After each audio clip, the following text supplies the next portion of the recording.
2월의 독서노트 함께 볼까요? 2월에 제가 처음으로 읽은 책은 황정은 작가님의 계속해보겠습니다 입니다. 저는 올해 황정은 작가님에 입문했는데 바로 이 책으로 입문했어요.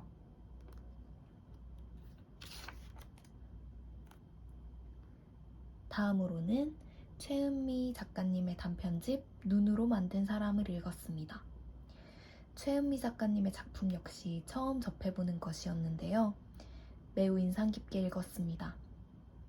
코로나 이후를 배경으로 한 소설도 있고 다양한 여성들의 이야기에 각각 초점을 맞춘 단편들이라 좋았어요.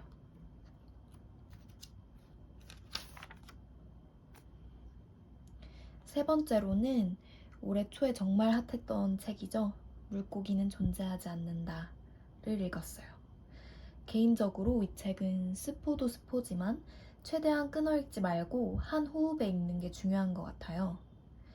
워낙 큰 반전이 있는 책이기 때문에 중간에 흐름이 끊기면 끝까지 읽어도 이게 뭐지 싶을 수 있을 것 같아요. 저는 개인적으로 정말 인상 깊게 읽었습니다. 다음으로는 황현산 작가님의 황현산의 사소한 부탁을 읽었습니다. 황현산 작가님을 시대의 스승이라고 칭하는 글을 많이 보았는데요. 이 책을 읽으니 그 이유를 알 수 있었습니다. 시대와 사회에 대한 깊고 날카로운 통찰을 엿볼 수 있었어요.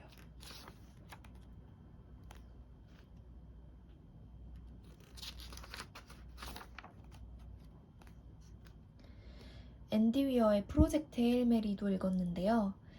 제가 과학 알못임에도 불구하고 정말 재밌게 읽은 소설이에요.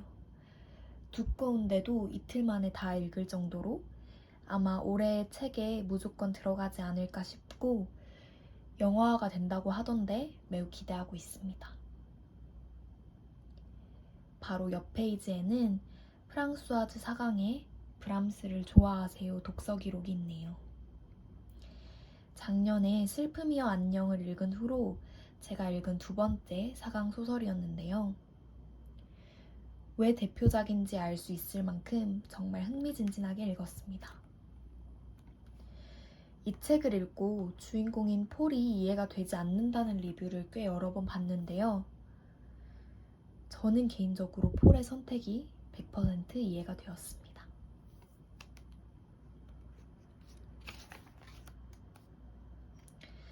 다음으로는 한강 작가님의 바람이 분다 가라를 읽고 남긴 독서 기록입니다. 이 책은 제가 5년 전에 읽고 이번에 재독한 소설인데요. 처음 읽고 바로 인생책에 등극한 소설이자 제가 한강 작가님을 좋아하게 된 계기이기도 해서 이번에 다시 읽을 때 혹시 처음만큼 좋지 않을까봐 걱정도 했는데요. 완전히 기우였습니다. 인생책이라는 건 작품 자체의 퀄리티도 중요하지만 책과 독자가 만나는 타이밍이 가장 중요하다고 생각하는데요. 이 책은 저에게 딱 맞는 완벽한 타이밍에 와주어서 저의 인생책이 된 소설입니다. 한강 작가님의 소설이 모두 그렇듯이 문장이 정말 아름다워요. 한 구절 읽어볼게요. 너는 아름다움이었지. 숨겨지지 않는 뜨거움이었지. 높은 휘파람은, 좀처럼 젖지 않는 눈시울은, 단단한 팔, 민첩한 손놀림은, 꽉 담은 입술은.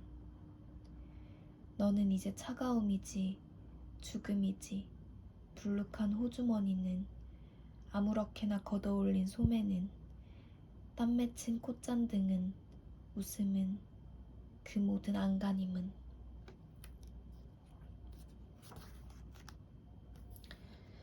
여기에는 제가 한강 작가님의 작품을 모두 읽어보기 위해서 만들어 놓은 체크리스트가 있고요. 지금 내 여자의 열매를 읽고 있습니다. 다음 페이지에 이 가계도를 보고 어떤 책의 기록인지 알아보실지 모르겠어요. 바로 가브리엘 가르시아 마르케스의 100년의 고독입니다. 정말 홀린 듯이 읽은 책이고 이 책의 마지막 문장을 읽었을 때 밀려들던 허무와 고독을 잊을 수가 없어요. 제가 감상에도 적었는데 정말 읽는 내내 이야기의 폭포 아래에 서 있는 느낌이 드는 소설입니다. 라틴 아메리카 문학의 정수를 느낄 수 있는 작품이라서 강력하게 추천합니다. 제가 2월에 마지막으로 읽은 책은 김초엽 작가님의 müre모사입니다. 여기 붙여놓은 müre모사 지도는 책을 사면 증정해주는 코멘터리 북에서 잘라서 붙인 거고요. 마찬가지로 코멘터리 북에 수록된 작가님의 Q&A에서 인상 깊은 답변들도 잘라서 붙였습니다.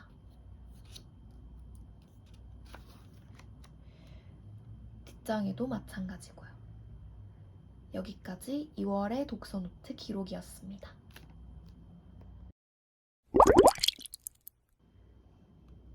다음으로 3월의 독서 기록도 함께 보실 텐데요. 제가 3월에는 조금 정신이 없어서 평소보다 책을 적게 읽었어요. 6권을 읽었는데요. 함께 보실게요. 첫 번째로는 참을 수 없는 존재의 가벼움을 읽었습니다. 이 책은 제가 예전에 사놓고 몇 번 시도하다가 포기한 책이었는데요. 3월에 드디어 완독을 했습니다. 많은 분들이 이 책을 읽다가 포기하시는 이유가 맨 처음부터 니체의 영원 회귀라는 좀 어렵고 철학적인 개념이 나오기 때문일 텐데요. 그 부분만 넘어가면 아주 술술 읽히는 책이고 생각보다 훨씬 더 많은 다양한 주제를 다루고 있어서 여러 부분에 인덱스를 붙이면서 읽었던 책입니다.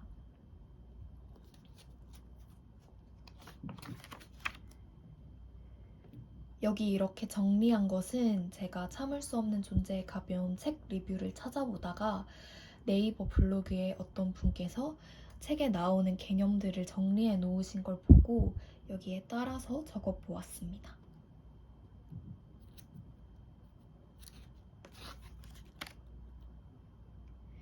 다음으로는 정혜운 작가님의 슬픈 세상의 기쁜 말을 읽고 기록을 남겼는데요.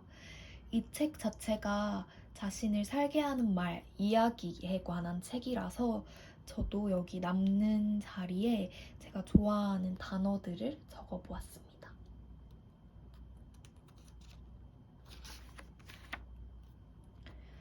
세 번째로는 메리 셸리의 프랑켄슈타인을 읽었습니다. 이 책은 제 오디오북 첫 도전이기도 했는데요. 이북과 오디오북을 동시에 읽다 보니까 제가 성격이 급해서 그런지 이북으로만 빨리 듣게 되더라고요. 그래서 이때 오디오북 도전은 실패를 했습니다. 책 자체는 왜 고전인지 알 수 있을 만큼 정말 많은 생각을 하게 해주는 그런 책이었습니다.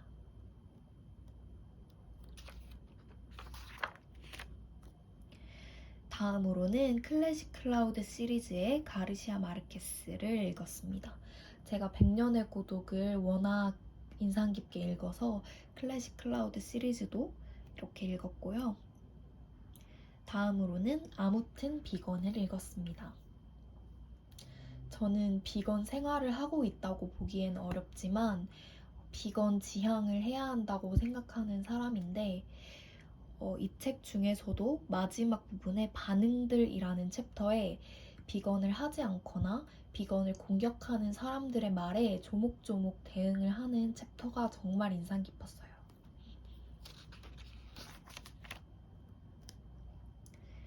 마지막으로 은유 작가님의 쓰기의 말들도 읽었습니다.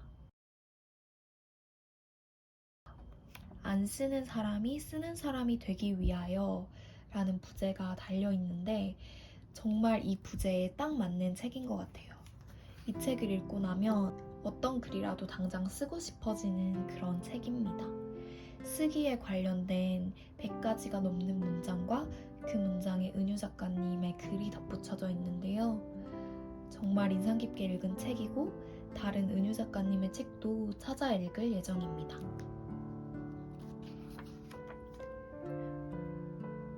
지금까지 3월의 독서 기록이었습니다.